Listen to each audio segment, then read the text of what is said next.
What we are looking at here is our test bed for investigating how to create virtual reality museums.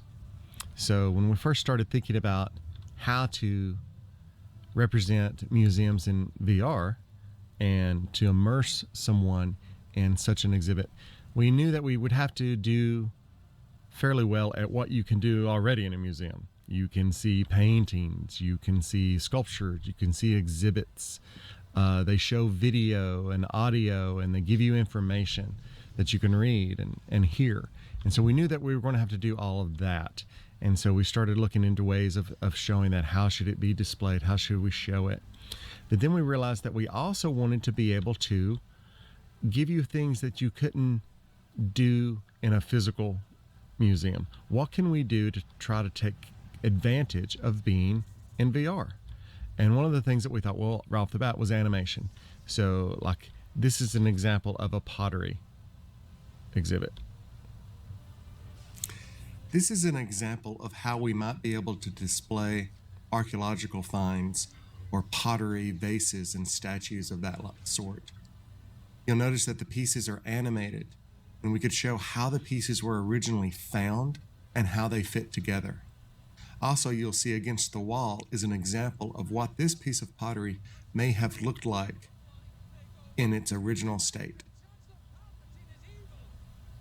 Now that audio was pre-recorded and is part of that piece of pottery. You walk up to it, the glass case goes away, it animates, you hear some sort of pre-recorded message, and it goes back.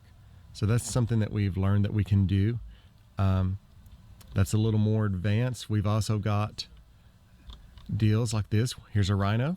As you get close to the painting, you actually have an actual rhino show up. Now we could animate that guy, have him talk to you for that matter, but we could do just about anything with characters and with visuals. I'll just go through the rhino here. Here's another example just like the pottery. As I get closer to this object's going to animate,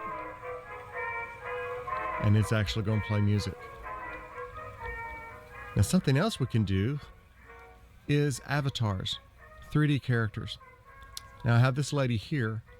She is just in a animated idol. She'll just stand there right now, but we could have her do anything. She could be your virtual museum guide. She could be the tour guide.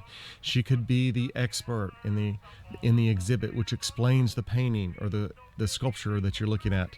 Something exciting you could also do with this is she could be a live avatar, which is being live tracked by a real person, and just the virtual avatar of an actual live person in a live event for the museum that other people could access virtually.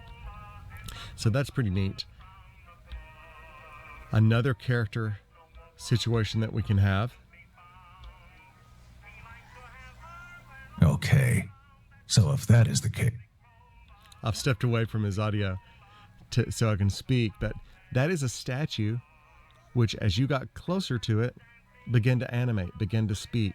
Now it will go through its routine. It could tell you who he is, what he did. This just happens to be James Madison.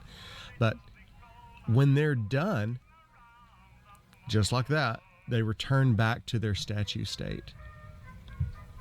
So there's all sorts of neat tricks, bells and whistles that we can do. Just like I had video playing on the wall earlier. When I entered close to this volume, Wizard of Oz will play.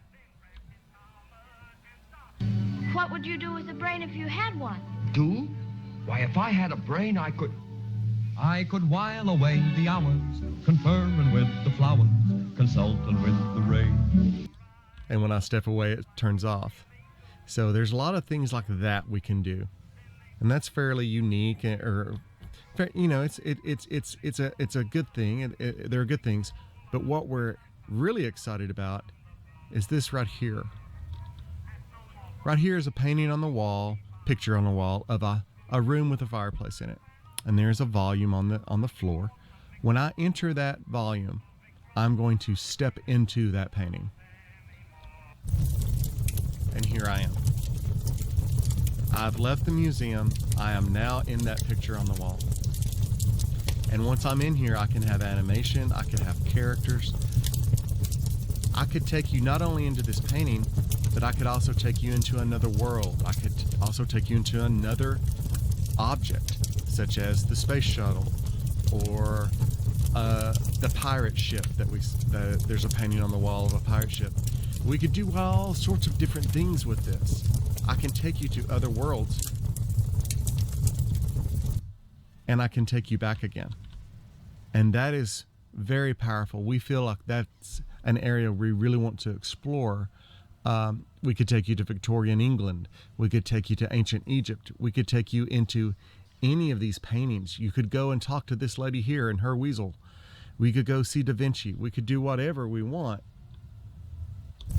And it's just that quick. And you can spend time in here, and you could do whatever there was to do in here. And when you are finished,